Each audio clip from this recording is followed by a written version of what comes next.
420 ఫేకుడు వ్యక్తివి ఏది ఒక్కటి చెప్పుకుంటుంది అయిందా మరి ఏమని పిలవాలి ఇక మళ్ళీ ఏమన్నట్టే నా అహంకారం ముఖ్యమంత్రిని తిడతావా నువ్వు ముఖ్యమంత్రి లెక్క మాట్లాడితే నేను కూడా మంచిగా మాట్లాడతా నువ్వు కేసీఆర్ను పట్టుకొని నువ్వు సావాలే నీ ఆనవాళ్ళు లేకుండా చేస్తా అంటే మరి అయ్య కొడుకును నాకుండదా రేషం బరాబర్ ఉంటుంది బరాబర్ రేవంత్ రెడ్డికి చెప్తున్నా ప్రకాష్ రెడ్డికి చెప్తున్నా కాంగ్రెస్ అందరికి చెప్తున్నా నేను ఓన్లీ సాఫ్ట్వేర్ అనుకుంటున్నారు కొడుక నేను హార్డ్వేర్ కూడా నాకు కూడా తెలుసు ఎప్పుడు మాట్లాడాలో ఎప్పుడు ఏం చేయాలో ఎప్పుడు గేరు మార్చాలో మాకు తెలుసు పక్కా చెప్తున్నా మీ అందరికి మాటిస్తున్నా పోయిన 10 ఏళ్ల తిరగనైతే బీఆర్ఎస్ ఉండదు నేను కేసీఆర్ సార్ అంత మంచోని కాదు ఒక్కొక్క కాంగ్రెస్ వానికి సినిమా చూపెట్టే బాధ్యత నేను తీసుకుంటా మిమ్మల్ని సతాయించిన ఇడిసిపెట్ట పారిపోయిన సప్త సముద్రాల అవతల పోయి దాక్కున్నా ఇడిసిపెట్ట వదిలిపెట్ట మిమ్మల్ని సతాయిస్తున్న కాంగ్రెస్ వాళ్ళు మిమ్మల్ని సతాయిస్తున్న అధికారులు వాళ్ళకొకటే చెప్తున్నా 2 ఏళ్లలో తిరిగి గులాబీ జెండా ఎగురుతుంది కేసీఆర్ ముఖ్యమంత్రి అవుతాడు ఒళ్ళు దగ్గర పెట్టుకుని ఉండండి కొడుకుల్లారా ఒళ్ళు దగ్గర పెట్టుకుని ఉండండి అయిపోయింది టైం అయిపోయింది పక్కా అయిపోయింది ఏం డౌట్ కూడా అవసరం లేదు మీకు ఇదివరకు ఒక సినిమా వచ్చింది అర్జున్ రెడ్డి అని super hit cinema Arjun Reddy super hit కానీ రేవంత్ రెడ్డి అటర్ ఫ్లాప్ ఎందుకంటే ఇప్పుడు మీకు తెలుసు ఫస్ట్ హాఫ్ అయిపోయింది ఇంటర్వ్యూలు ఒడిసిపోయింది ఏమి లేదు సినిమాలు అంతా తుస్సుపటాక్ ఏమి లేదు ఇంకా కొత్తగా చేసేది కూడా ఏం లేదు జారుడు బండ మీద ఉన్నాడు ఆయన జారిపోతూనే ఉన్నాడు ఆయనతో ఏం అయ్యేది లేదు ఊదు కాలది పీరి లేవదు కొత్తగా ఒక్క పథకం అమలు కాదు ఆయనతో ఏమి కాదు మీరు భయపడక్కర్లేదు ఇంకొక మాట చెప్తున్నా మళ్ళీ యాది పెట్టుకోండి మళ్ళీ చెప్తున్నా ముఖ్యమంత్రి పదవికి వెళ్ళి దిగిపోయిన తర్వాత ఆయన పోతుంటే కూసున్న కుక్క కూడా లేవది మళ్ళీ చెప్తున్నాను అందుకే భయపడే అక్కర్లేదు ఎవరికో భయపడి ఏందో కింద మీద అయ్యే అవసరం లేదు ఎస్ కొన్ని తప్పులు జరిగినాయి కొన్ని పొరపాట్లు జరిగినాయి మా నుంచి కూడా జరిగినాయి మేము కూడా మనుషులమే ఒప్పుకుంటా కార్యకర్తలను ఈసారి నేను మీకు మాటిస్తున్నా మీ ఆర్థిక పరమైన అంశాలు కానీ మీ రాజకీయ పదవులు కానీ గతంలో మీరు అనుకున్నంతగా పట్టించుకొని మాట వాస్తవం కానీ వచ్చే 5 ఏళ్లలో దాన్ని మార్చే బాధ్యత కూడా నేనే తీసుకుంటా అని చెప్పి కూడా మీకు మాటిస్తా ఉన్నా నా బాధ్యత మీరు ఇలా మేము వేదికలెక్కి ఉపన్యాసాలు ఇస్తున్నామంటే ఎమ్మెల్యేలైనమంటే మంత్రులైనమంటే కేసీఆర్ గారికి దగ్గర కూర్చుంటున్నామంటే ఆ గౌరవం ఇచ్చింది మీరు ఇక్కడ నిలబడే అవకాశం ఇచ్చింది మీరు ప్రజల దగ్గర పోయి చెప్పేది మీరు వాస్తవంగా ఓడిపోయేందుకు కూడా ఒకటే ఒక్క కారణం ఎక్కువ లేవు మీరు నిర్లిప్తంగా అయిపోయింది నాకేంది ప్రజలకు అన్ని పోతున్నాయి ప్రజలే ఓట్లు ఎత్తారు నాకెందుకు పోంతి అనుకున్నారు ఇంకోటి కూడా అనుకున్నారు మీరు పరకాలలో పోతే గీతే మా ధర్మారెడ్డి సాబ్ ఓడిపోతాడు కానీ కేసీఆర్ పోతాడా అని కూడా అనుకున్నారు మీరు అంతేనా అనుకోలే ఇక సిగ్గెందుకు పడుతురా ఉన్నమాట ఇప్పుడు పర్వాలేదు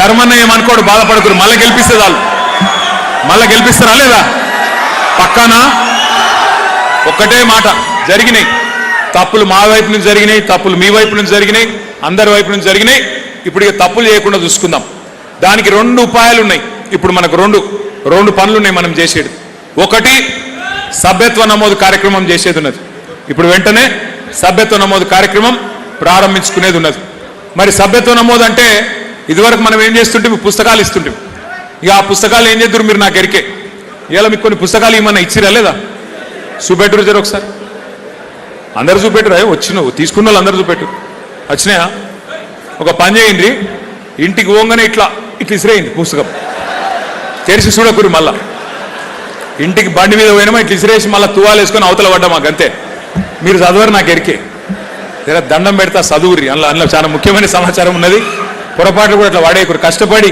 నీకోసం తయారు చేసినాయి 2 పనులు సభ్యత్వ నమోదు కార్యక్రమం ఎట్లుండే అంటే ఇదివరకు ఓ పుస్తకం ఇచ్చేది ధర్మారెడ్డి సభ ఏం చేస్తుండే పరకాల మండల అధ్యక్షుడు అనగానే ఆ అధ్యక్షునికి ఫోన్ చేస్తాడు ఆడో జెడ్పీటీసీ ఉంటాడు జెడ్పీటీసీకి ఫోన్ చేస్తాడు ఎంపీపీ మార్కెట్ కమిటీ చైర్మన్ ఒక 5-6 ఉంటారు ఇట్లా ముఖ్యమైన నాయకులు వాళ్ళని ధర్మారెడ్డి గారు పిలుచుకొని తమ్మి ఇక పార్టీ నుంచి పుస్తకాలు వచ్చినాయిరా ఇక మీరు ఊరూరికి తీసుకుపోయి మీరు చేయండి అంటాడు ఆ జెడ్పీటీసీ ఏం చేస్తాడు ఆయన 4 పిలుచుకుంటాడు ఎంపీపీ ఒక 4 పిలుచుకుంటాడు మార్కెట్ చైర్మన్ ఒక 4 పిలుచుకుంటాడు కింది దాకా మీటింగ్లు పెట్టి అందరిని మంచిగా ధర్మారెడ్డి గారు డైరెక్ట్గా మందలించే పరిస్థితి ఉండదు ఎందుకంటే టైం లేదు ఆ రోజుల్లో కానీ ఇప్పుడు నేను ధర్మారెడ్డి గారికి మీకు విజ్ఞప్తి చేసేది ఏంటంటే ఈసారి అట్లా లేదు ఈసారి మెంబర్షిప్ ఏంది అంటే ఈసారి ప్రక్రియ మొత్తం ఆన్లైన్ డిజిటల్ యాప్ ఉంటుంది, యాప్ మీ ఫోన్లోనే యాప్ ఉంటుంది. బూత్కి ఒక పిల్లగానికి ఇద్దరు పిల్లగానికి ట్రైనింగ్ ఇస్తాం మొదలు.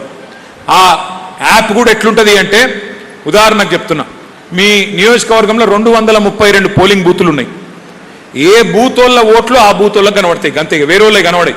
ఇప్పుడు బూత్ నంబర్ 42 అనుకో, 42వ బూత్. ఆ 42వ బూత్లో ఉండే ఓట్లు మాత్రమే ఆ బూత్లో మరి ఎవరైతే మన మెంబర్షిప్ చేస్తుండ్రో వాళ్ళకి ఆ బూత్లో ఉండే 1000 ఓట్లు మాత్రమే కనబడతాయి. ఆ 1000 ఓట్లలోనే మీరు మెంబర్షిప్ చేయాలి. మీకు 43 కనబడది, 41 కనబడది, మీ మందం మీకు మాత్రమే కనబడుతుంది. ఒక ఊర్లో 4 బూతులు ఉంటే, ఆయన చూసుకోజరా, ఒక ఊర్లో 4 బూతులు ఉంటే ఆ 4 బూత్లలో కూడా ఎవరి ఓట్లు వాళ్ళకే కనబడతాయి. ఇక్కడ మీకు ఒక ముఖ్యమైన విషయం ఏం చెప్పాలంటే, అన్న జర కూర్చో, నీకు దండం పెడతా, కూర్చో అన్న, కూర్చో. అయితే ఈ 4 ఒక్క మాట ఇన్ను జర మనసు పెట్టింది, ఏం లేదు మనోడే. అయితే ఇక్కడ ఒక మాట జాగ్రత్తగా వినండి, మీకు చాలా శ్రమ తప్పించిన మిన్లా. ఉదాహరణకు మీరు ఒక ఆయన ధర్మారెడ్డి అని ఉన్నాడు ఒక బూత్లో. ఆ ధర్మారెడ్డి గారి మెంబర్షిప్ చేయాలి. మీరు మెంబర్షిప్ చేయాలంటే మీరు ఇంత పెద్ద శ్రమ పడే అవసరం లేదు. ఆ బూత్లో ఉండే ఎవరైతే బూత్ లెవెల్ ఏజెంట్ మన నాయకుడు ఉంటాడో, మన కార్యకర్త ఉంటాడో, ధర్మారెడ్డి అని కొడితే ఆ ఊర్లో ఉండే ధర్మారెడ్డిల పేర్లు అన్నీ వస్తాయి. లేదు ఆయన ఓటర్ ఐడి నెంబర్ తెలుసు అనుకో, ఆ ఓటర్ ఐడి నెంబర్ కొడితే చాలు, వెంటనే ఒక బటన్ ఒత్తితే ఇందులో ఉన్నదంతా, ఓటర్ లిస్ట్లో ఉన్నదంతా మన యాప్లోకి ఎక్కుతుంది. ఆ మెంబరు మొత్తం ఇళ్ళకి ఎక్కుతుంది. ఇక మీరు మొత్తం టైప్ చేసే అవసరం లేదు, తండ్రి పేరు, అడ్రస్సు అదంతా ఎక్కించే అవసరం లేదు. ఏం చేయాలి మరి మీరు తర్వాత? 2 పనులు చేయాలి. ఒకటి, ఆయన ఫోన్ నంబర్ ఎక్కియాలి, ఫోన్ నంబర్ అలా టైప్ చేయాలి. ఫోన్ నంబర్ ఇచ్చినాక ఆ ఫోన్ నంబర్కు ఓటీపీ వస్తుంది. ఓటీపీ అంటే ఎరికే కదా, ఏంటిది? వన్ టైం పాస్వర్డ్ పోతుంది. ఎందుకు? తప్పుడు నెంబర్లు ఉండద్దు, కరెక్ట్ నెంబర్లు ఉండాలని ఓటీపీ పోతుంది. ఆ ఓటీపీ కొట్టాలి, కొట్టంగానే ఫోన్ నెంబర్ ఎక్కుతుంది. తర్వాత ఒక ఫోటో కొట్టాలి, అదే యాప్లో ఫోటో, ఆయన అక్కడనే ఫోటో కొట్టాలి. ఫోటో కొడితే ఫోటో కూడా అప్లోడ్ అవుతుంది. ఎందుకు ఫోటో? మీకు కార్డు ఇచ్చేందుకు. ఆ కార్డు ఇస్తే రేపు మనం అధికారంలోకి వచ్చినాక మీరు ఏ ఆఫీస్కో ఇట్లా కార్డు చూపెడితే, ఇగో మావోడు గులాబీ సైనికుడు కేసీఆర్ మనిషి వచ్చిండు అని గౌరవం ఇవ్వడానికి ఆ కార్డు కూడా పెడుతున్నాం. తర్వాత ఒక డేంజర్ ముచ్చట కూడా పెట్టినాం. ఇలా ఏం పెట్టినామంటే, ఇదివరకు మీకు ఏం అలవాటు అంటే, ఆ అధ్యక్షుడు చెప్తాడు, మండల అధ్యక్షుడు చెప్పగానే మీరేం చేస్తారు? ఒక ఇంట్లో కూర్చొని అందరు కలిసి, అరే వాడు వెంకటయ్య మనోడేనా, రాయ్, పేరు రాయ్. శ్రీనివాసరెడ్డి గారు మనోడేనా, రాయ్. వాళ్ళ తమ్ముడు ఉన్నాడు చూడు సురేష్, వాడు మనోడేనా, రాయ్ అని చెప్పి ఎక్కడో అక్కడ అర్రల్లో కూర్చొని రాస్తారు. మాకెరికే, మేము కూడా చేసాం ఆ పని. ఇప్పుడు అట్లా లేదు. ఇప్పుడు యాప్లో బటన్ ఒత్తాలి. ఏం బటను? నువ్వు శ్రీనివాసరెడ్డి ఇంటి ముంగడ పోయి ఫోటో తీసినావా లేకపోతే నీ ఇంట్లో కూర్చొని తీసినావా అనేది తెలిసిపోతుంది. అందులో అది కొట్టే వరకు అది జీపీఎస్ ఉంటుంది. అందులో జీపీఎస్ అంటే ఏంది? నువ్వు యాడున్నావో తెలుస్తుంది. నువ్వు పరకాళ్ళు ఉన్నావా, దామెరలు ఉన్నావా, వరికోళ్ళు ఉన్నావా, యాడున్నావో దొరుకుతావు. ఆ వరికోళ్ళ కూడా ఏడున్నావు, నీ ఇంట్లో ఉన్నావా, అవతల ఇంటికి అడవి చేసినావు, అది కూడా దొరుకుతుంది. కాబట్టి తప్పించుకునే సౌలత్ లేదు. సో ధర్మారెడ్డి గారితో, మా శోభన్ అన్నతో, మా వినయ్ అన్నతో, అందరితో నా ప్రార్థన, ఇంటింటికి పోయి వాళ్ళతో ముచ్చట పెట్టి ఫోటో దిగి మొత్తం పర్ఫెక్ట్గా మెంబర్షిప్ చేసుకుందాం. రాసి కంటే వాసి ముఖ్యం. బూత్కు 200 మందిని చేసినా చాలు, కానీ గట్టోళ్ళని చేయండి, వట్టోళ్ళని చేయకూడదు. మనం కాంగ్రెస్ పార్టీ లెక్క దొంగ ముచ్చట్లు, దొంగ కార్డులు వద్దు. గట్టి మనుషులు, గట్టి కార్యకర్తలు, మంచిగా గంగి గోవు పాలు గరిటెడైనను చాలు అన్నట్టు మంచోళ్ళని, నికాల్సైన వాళ్ళని చేసుకుందాం. ఆ రకంగా మెంబర్షిప్ కార్యక్రమం కూడా చేసుకుందాం. మీకు తొందరలోనే ట్రైనింగ్ కార్యక్రమం ప్రత్యేకంగా దానికి కూడా ఇంకొకసారి ఉంటుంది. ఇక చివరిగా నేను చెప్పేది ఏంటంటే, ఇంకొక ఇంపార్టెంట్ ముచ్చట నడుస్తుంది. ఇప్పుడు మీరు మొన్న చూసిండ్రు, పశ్చిమ బెంగాల్ రాష్ట్రంలో ఎలక్షన్ అయింది. ఎస్ఐఆర్ అనే కార్యక్రమం జరుగుతున్నది దేశం మొత్తంలో. పశ్చిమ బెంగాల్లో దగ్గర 1 కోటి ఓట్లు తీసేసింది ఓటర్ లిస్టులకు వెళ్ళి. వాళ్ళు ఓడిపోయింది. మమతా బెనర్జీ గారు 42 లక్షల ఓట్లతో ఓడిపోయింది. బీహార్లో అట్లే అయింది. అక్కడ 65 లక్షల ఓట్లు తీసేసారు.